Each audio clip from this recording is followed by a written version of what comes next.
Good morning. It is July 11th, 2025, and we're certainly starting to come into the teeth of the summer here in Ohio. Things have gotten decidedly bouncy.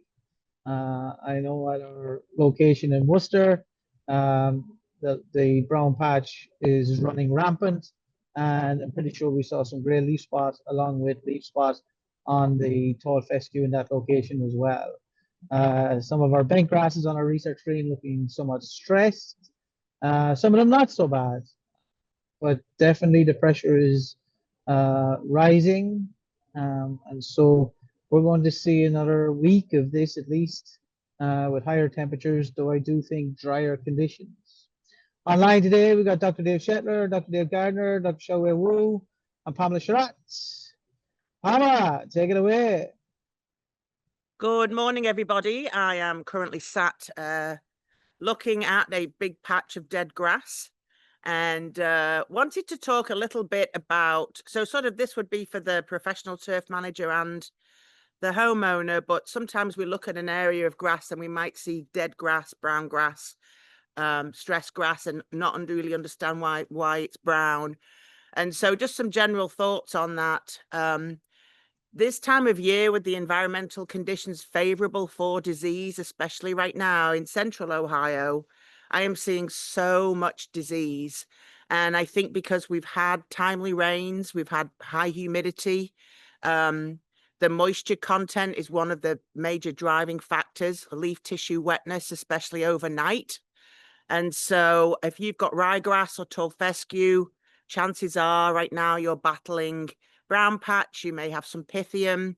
As Dr. Nangle said, we may even be start seeing grey leaf spot. It could be any number of those diseases. They can be very difficult to tell apart from one another unless you have a microscope and you can look at those spores. You can look for signs, physical signs of the disease, like mycelium in the morning, for example. You can look for lesions on the leaf, classic lesions like dollar spot with the hourglass, or more of a sort of blotchy spot with the with brown patch. Knowing what grass you have enables you to determine if you have a disease. So, for example, perennial ryegrass is very prone to just about all the diseases we get in Ohio. The patch of grass that I'm sat next to right now, I have seeded a lot of perennial ryegrass in my yard because it's constantly worn away by my kid playing soccer. And so I'm a heavy user of perennial ryegrass. That has not bitten me in the butt in the past. This year, it has. And so what can we do about that? Well, we can definitely look for more resistant varieties. As Joe Rimmelspot used to say, nothing is immune, but we can get some more resistant varieties out there. These turf grasses are particularly more vulnerable when they're seedlings and young plants. So keep that in mind. But there are some great genetics out there. Work with your seed supplier. Talk to your local seed supplier about what those cultivars might be, or switch the variety that you're growing. So I may have to bite the bullet and try and establish a more permanent stand of Kentucky bluegrass in my yard, because I continue to have these problems with perennial ryegrass. But you know what? I might just keep limping along with it until my kid stops playing soccer in my yard, because that's the beauty of perennial ryegrass is it's quick. And if you're an athletic field or a high traffic area, it's really the only option for you for something so quick. We do have a diagnostic lab at Ohio State University. You can contact Todd Hicks and send samples in to get diagnosed. If you need that, he also has a turfgrass pathology, OSU turfgrass pathology social media presence. We have fact sheets on our Ohio line website in turfgrass diseases. So those, and then my second thought on this is renovation. So it's so hot right now. Unless you are a professional turf manager that has irrigation, you have the capability of putting out apron treated, i.e. fungicide treated seed. You have the capability of dealing with weed pressure. Weed pressure is still pretty high in Ohio. So unless you have all of those tools, I wouldn't recommend homeowners renovate right now. Maybe wait till next month when we get into the renovation window. I probably will do some renovation in my yard, just again because it's a high traffic area. And again, there are resources. So you can get apron treated seed, talk to your seed supplier. It will give you a 2-week window of protection from something like Pythium. You can again look for the genetics. Be very judicious this time of year on water. Make sure that leaf tissue is not wet, especially overnight. Fertilizer, be somewhat judicious as well, although sometimes putting an application of fertilizer will help your turf grass recover from any damage that you've had. So we have lots of resources for you, I guess, is the bottom line. Be very careful if you are planning on reseeding and renovating these areas. Talk to your seed person about the better genetics we have these days, and maybe plan for a different species in the future. But this year's been particularly brutal in central Ohio for disease. I think it's the number one thing that I'm seeing out there right now. Thanks, Pam. And I would say that in the Cleveland area, it's also doing a fair amount of damage. I would say, however, the Cleveland area with weeds is something that I've not seen in 10 years. And even with professional management, the weeds growth, if you have seeded an area, has turned into something akin to a tropical rainforest. It's incredible how quick the crabgrass and goosegrass appeared and completely dominated some sites. So I do think that probably the more appropriate timing, as you mentioned, Pam, is going to be that August application setup. Pam, you mentioned weeds. The person who talked was Dr. Gardner. Weed update. Well, the fungicide treated seed, that is very important. And I'm actually going to have a image to share to reiterate that point coming up here in just a minute. But I showed this exact slide last week, and any comments that I've made about holding off to control crabgrass, I would say go ahead. As Ed just mentioned, it's growing really, really quickly, and it is now 5-tiller or greater here in central Ohio. And so you can get away with quinclorac on its own or tepramazone on its own. Personally, I like the combination of the two at half the rate. A couple of things. There seems to be a synergism that results in that control being a little bit better. And then also, crabgrass is one of those weeds that we worry is going to acquire resistance to our herbicides. And if you're spraying two herbicides at the same time that work completely differently, it makes the chance of that happening astronomically low. That said, tepramazone is a wonderful herbicide, but if you've ever sourced it, they're not exactly giving it away. And mesotrione works similarly. And so I'll get this question every now and again. Can you use mesotrione combined with quinclorac instead of tepramazone combined with quinclorac? And the hard answer is I don't know. You might be able to. The people who make mesotrione certainly aren't interested in testing it out, or if they do, it's not at my research facility.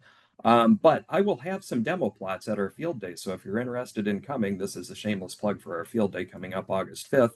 I'll have some comparisons of the combination of quinclorac and tepramazone and the combination of quinclorac and mesotrione, and you can kind of see for yourself. That said, even though crabgrass is the emphasis, make sure that it really is crabgrass. So a lawn care operator earlier this month sprayed a product that contains quinclorac only and got no control. And so they sent some pictures to a guy who sent some pictures to me, and I was like, yeah, that's field paspalum, which will not be touched by quinclorac in any way, shape, or form. And so if you have field paspalum, the only active ingredient that works is tepramazone. And so that's one of the important steps. We assume that it's crabgrass because that's the majority of our problem, but certainly foxtail, barnyard grass, goosegrass, Johnson grass, field paspalum, these are all other grassy weeds that we can have an issue with. And as you see on the slide, there becomes a reduction in the AIs that are available as you go down the slide. So it is very important to figure out what grass you have exactly, which leads to the question, well, how can I tell if it's crabgrass or something else? Morphological structures will work in some cases, but the annual grasses and the ones that we deal with that are perennials that give us a problem too, at this time of year tend to be really good at producing seed heads, which is a really reliable way of identifying things. And so if you have seed heads available, you can send us a picture, or you might be able to figure it out on the internet on your own. If you don't have seed heads available, I think my buzz phrase is when in doubt, grow it out, get yourself a seed head. So find an area where your client can't see. Don't mow that for a week. You'll have a seed head, and then you can make the identification based on that and select the appropriate active ingredient. Sedges are also doing really, really well in this weather. So these are also monocots that like it when it's really hot and really wet. And so if you have yellow nut sedge, that's the most likely scenario. But we are seeing Kalinga in Ohio now occasionally too. Again, this is one of those where the seed head does a really good job for us telling the difference between the two, because otherwise you're looking at triangular shaped stems, leaves going in three directions. Morphologically, it's kind of hard to tell these two apart. But our sedge herbicides have not changed much in the last couple of years, with the exception of the release of Archon, which is the liquid formulation of pyrimesulfan, which is also marketed as Vexus as a granule. But the conventional wisdom, at least among practitioners, is that sulfentrazone is better earlier in the season, and any of those that are in the orange shaded, so halosulfuron and mazosulfuron or pyrimesulfan, are better at this time of the year. I've not necessarily seen that in my research. I guess what I'm saying is that any of those, the most popular ones are sulfentrazone and halosulfuron. But certainly, if you have the Kalinga, or if you want to try something different, the amazosulfuron and the pyrimesulfan are also very, very good options. Something else that we're seeing a lot of are summer annual broadleaf weeds like prostrate pigweed and prostrate spurge and purslane. And these are all broadleaf plants that, again, do really, really good when it's very hot and very wet. But unfortunately, these also do a pretty good job when it dries out as well. They're able to survive much longer in drier soils compared to our cool season grasses. And the bad news with the annual broadleaf weeds is that they're not as easy to control as things like dandelion and clover with the herbicides that we have available to us. And so if you can get those as early as possible in their life cycle, spot spray, that's the most ideal thing. After they've hardened off due to heat and or drought stress, it can be exceedingly difficult. I think I've said the story one time about I had a funded trial. A company had some products that they wanted me to test for spurge control, and I found a nice area of spurge the day after our field day. I put those plots out. I mixed up the products. I made the application. I went out 1 week later.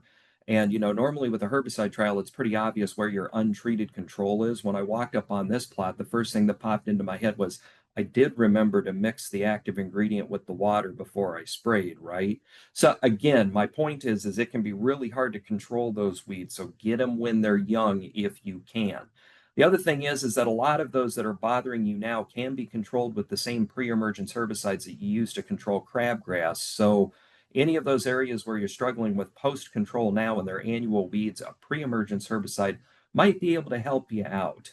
Now, as far as my comment about, I had a contribution to make to Ed and Pam's conversation about seeding in July. Well, they tore up my street and they redid the curbing, and so they had to go back a couple of feet from the curb, and then they filled in with some nice subsoil that had a bunch of barnyard grass seed in it, and then they hydroseeded. Okay. We tell people you have to keep the soil moist, which means you need to irrigate up to 5 times a day. If you don't have automatic irrigation, you might want to delay this until August. But, I was doing my turf professor Dave thing, and I thought, well, I'm just going to go out and hand water it, and I'll be able to get it through. And I'm pretty sure that they had pre-germinated ryegrass in their hydroseed mix because it sprouted 2 days after they put it down, which is pretty fast. Okay. But unfortunately, they did it the week that we had that stretch at the end of June where it was in the 90s 5 days in a row. And so I was able to keep it moist, and the ryegrass came up to about 3 inches. And then within about 5 hours, it turned that bluish gray-green color and all fell down.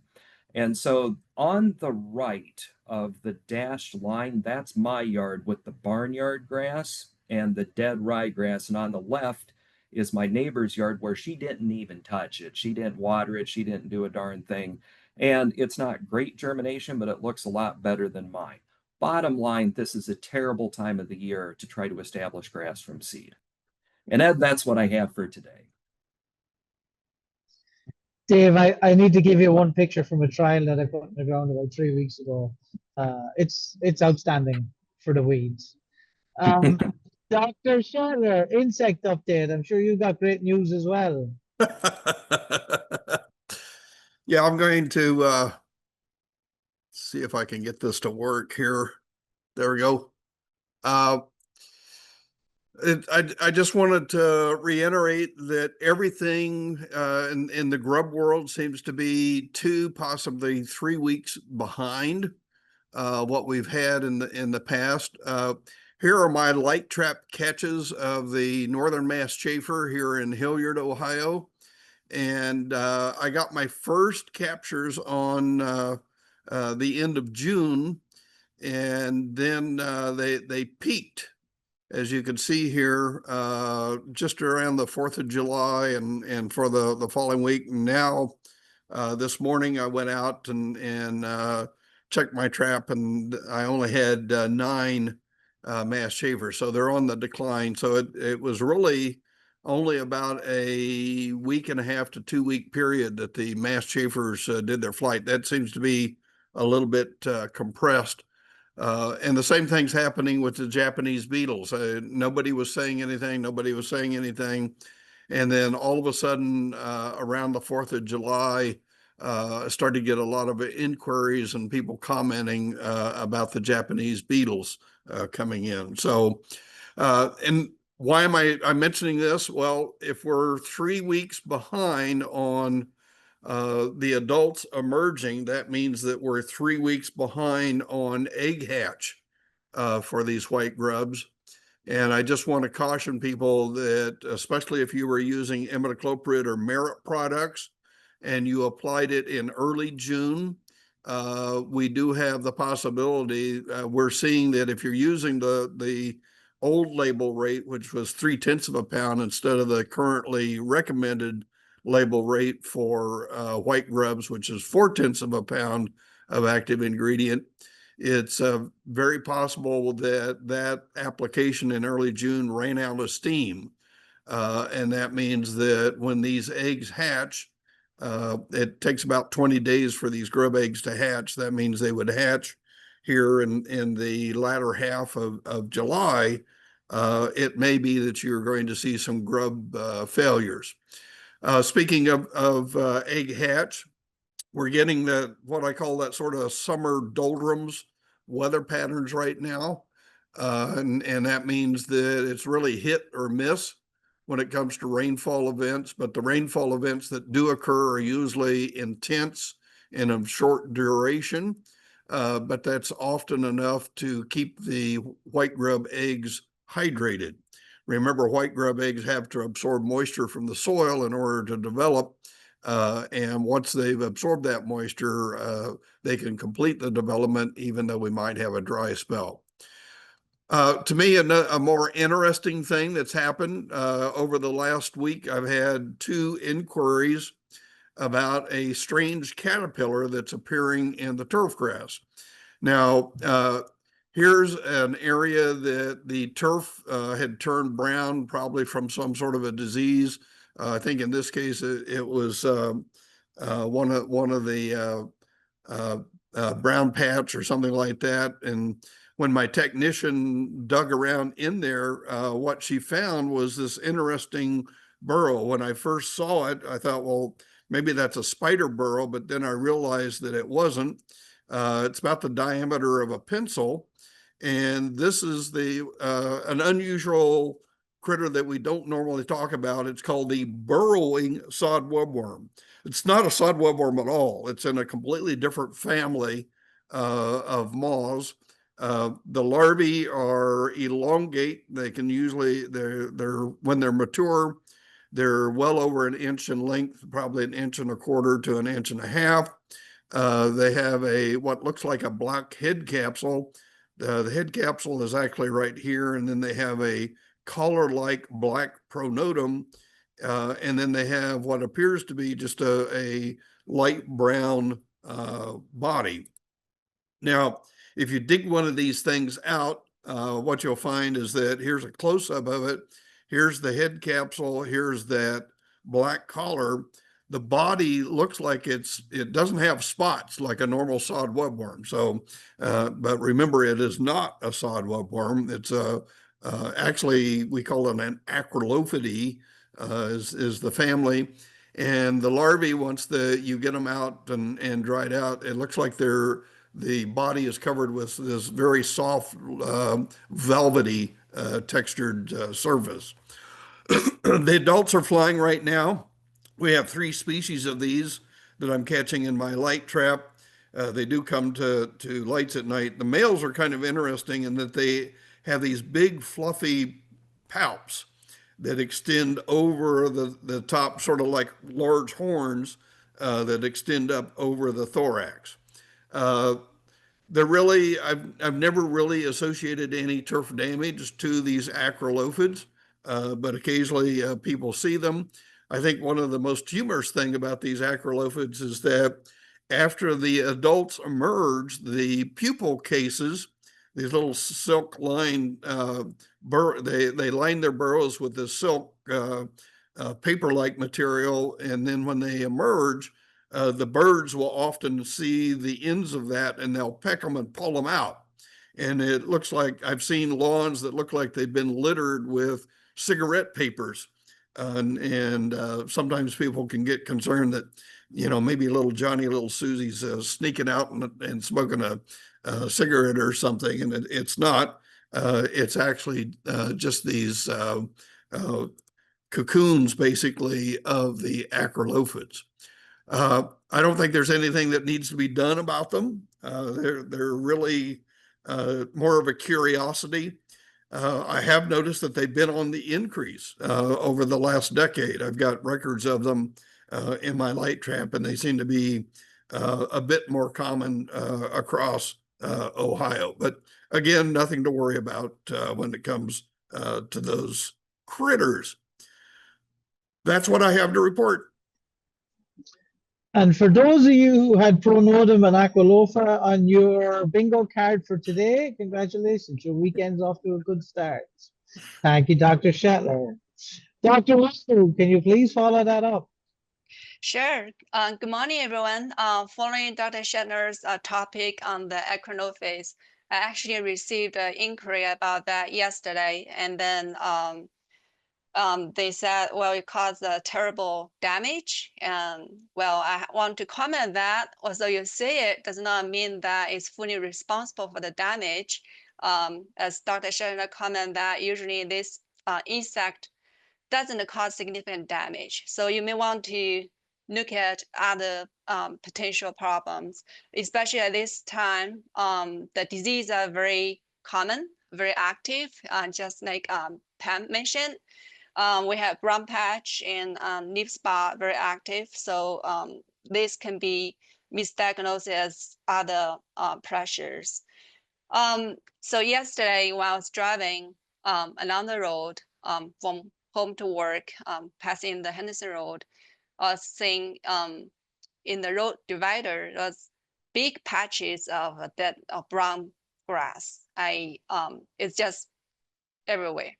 Of course, it's in the middle of the way. I cannot pull over to take a look and or take a picture, but my first suspect is that it's a disease problem.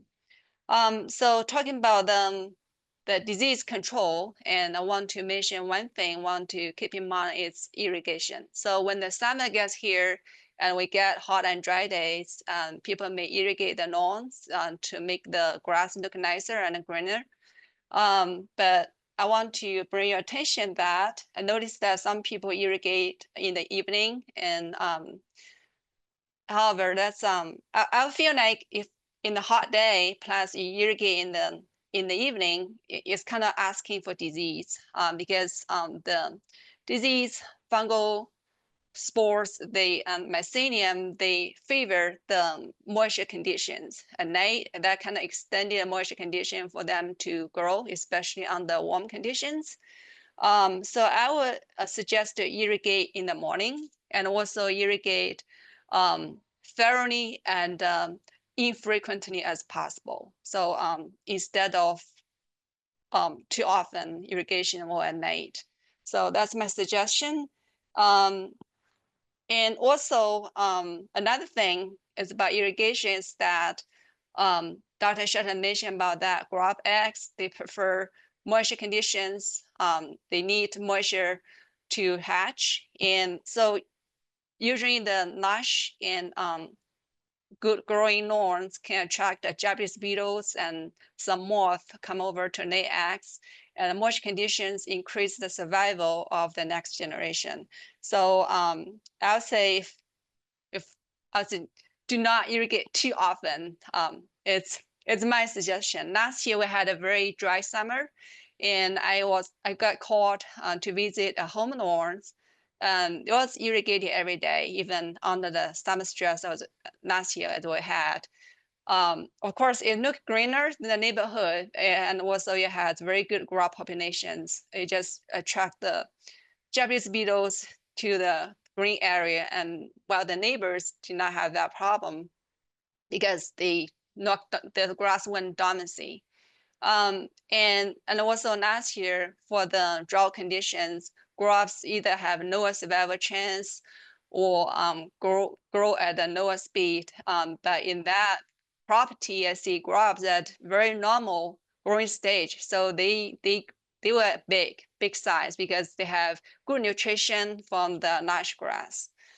And as I just said, if you say insects in your lawn, do not always blame them for damage. You want to look at further at the problem, unless you see insects at high densities. If you see individual ones, I don't think they're big concerns.